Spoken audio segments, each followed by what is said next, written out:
everyone, I'm Georgina. And I'm Kazuki. In this video, we are going to talk about 5 things that we think Japan does better than Australia. This is just a small list that we came up with. Maybe in another video we'll do another 5. The first thing is convenience store. Convenience stores are convenient in Japan because they're everywhere. Yeah. You turn down one street and there could be 3 of each convenience stores all in a row. You can buy anything at Japanese convenience stores. We've got so many varieties. Also, they are cheap, good quality. Good quality. There are convenience stores around, but they're not like Japanese convenience stores. Japanese convenience stores, you can buy anything. Even in the small town ones, there's lines of like instant noodles and then bread and then pre-made meals, which are delicious, by the way. You could get like a full course meal for like under $15. Yeah. That's appetizer, main, I'd say so. dessert, drink, maybe another dessert for me. Yeah. For like under $15. Yeah. It's amazing. They're so I cheap. love them. Yeah. If I could take one thing from Japan and bring it to Australia, it'd be convenience stores. I would literally take it and just plonk it. So let me talk about the story in Sydney. So I went to Sydney with my family, and so we had to get our breakfast for the next day. So we went to convenience store at night. Why would you do that? Why? You've been living here for a while. Why would you go to a convenience store? Because you know what they're like. yes, but there are no any other choices. So all the supermarkets are already closed. So we had to go to convenience store. When we went to convenience store, we couldn't really find anything that we can eat for breakfast.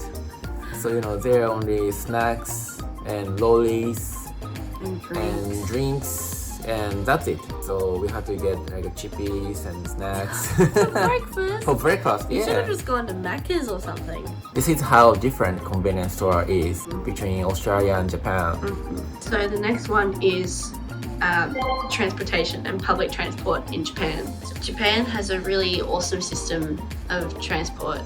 So like buses and trains and even taxis and bullet trains also. I have found personally that they're quite awesome to use, mainly because there's so many of them. In peak hour in Japan, you'll normally get trains like every 2 to 5 minutes in the big cities, whereas in Australia they're every 10 minutes or so in peak hour. And buses are unreliable in Australia. Normally, when I look up a bus timetable, I look at the time and I add 5 minutes onto that because I just know that most of the time they're going to be late.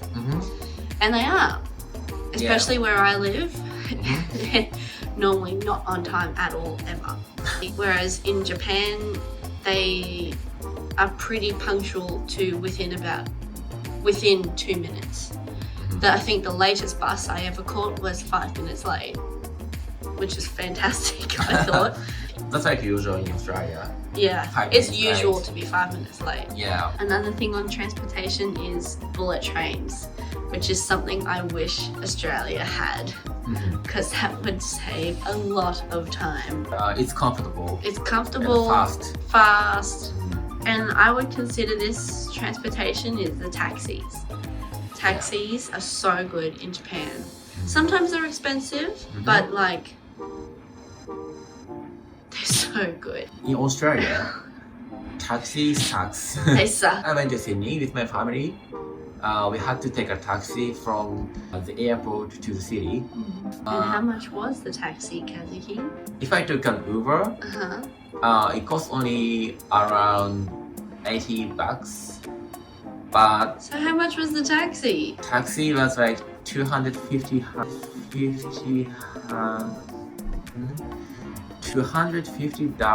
What? Yeah.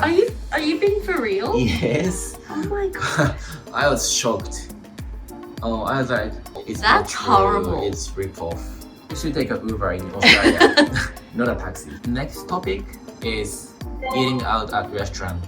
especially in the big city, at almost every train station, you can find ramen shops and then beef bowl shops. Also, apart from at train stations, like everywhere, you're gonna find cheap, like great places to eat at. Some of them can be pricey depending on where you go, but there's gonna be a huge variety if you go out to eat. The kaiten sushi restaurants are awesome because normally, like the one in Shibuya, Genki Sushi, the plates are literally $1. $1 for a plate. Whereas the kaiten sushi restaurants here in Australia are like, the cheapest one at the one closest to us is $2.80. And they have a lot of varieties, especially at the kaiten sushi restaurants. They have like, I went to Genki Sushi like earlier on in the year, and they had like hamburger sushis. So it was like the rice ball, like the rice for the nigiri, and then they had a hamburger patty and some cheese on top. That's very creative. It was funny. I ordered it. It tasted okay. That's not actual sushi. No. But I feel like many restaurants establish their foods for foreigners. Because nowadays a lot of foreigners visit out of restaurants. Which is a good thing and bad thing for Japan, I think, but that's for another video. We are kind of trying to keep our culture, but at the same time, we are trying to accommodate for foreign people. The next one, which I feel very strongly about, is Japan-made products.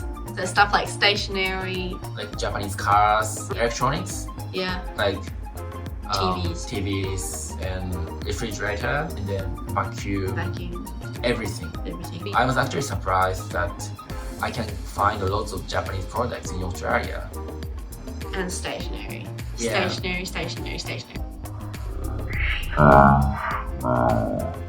Can I say it anymore?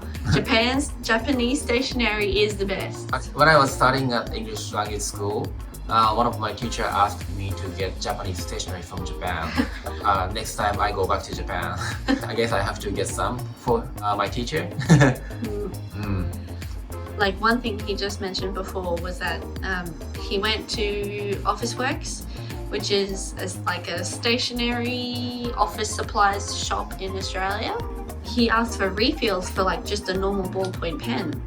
And they said they didn't have any because that's just not what we do. We throw out the whole pen, start a new one.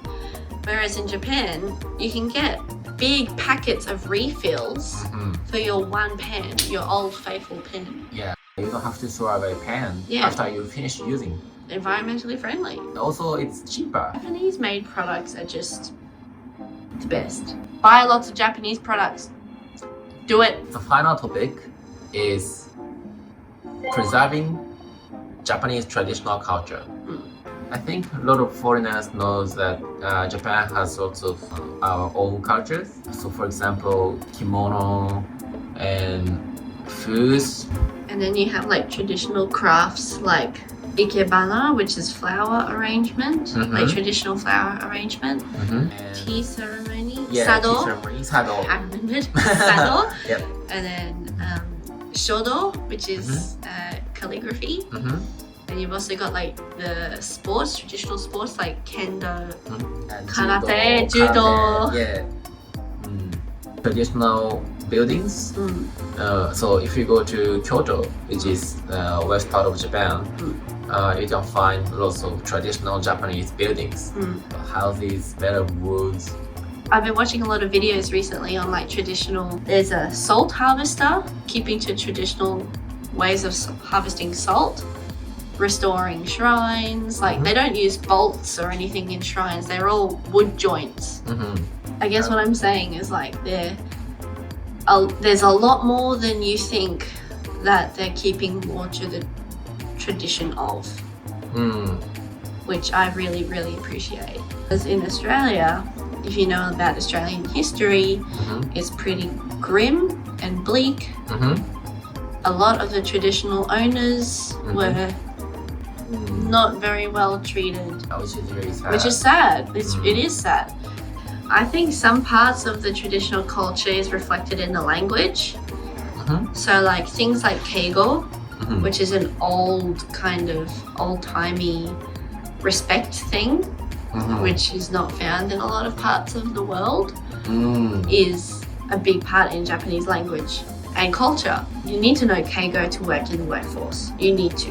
This is so funny because we don't really learn how to use keigo in school. How dumb is that? They need to know keigo. After we graduate from university, we gotta use keigo to do job hunting or just to work in the company. So we gotta learn how to use keigo by ourselves. How stupid is that? I mean, yeah, we do learn some keigo in school, but we not just the forget. stuff that you need. Yeah, Like, so we gotta remember again. yeah. And it's hard stuff. It's hard for even Japanese people.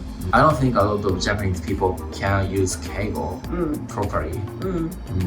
It's hard. And that's our list of 5 things we really like about Japan better than Australia. Thanks for watching. If you wanna stay tuned to the next video, please subscribe And like. Like. Bye-bye. Bye.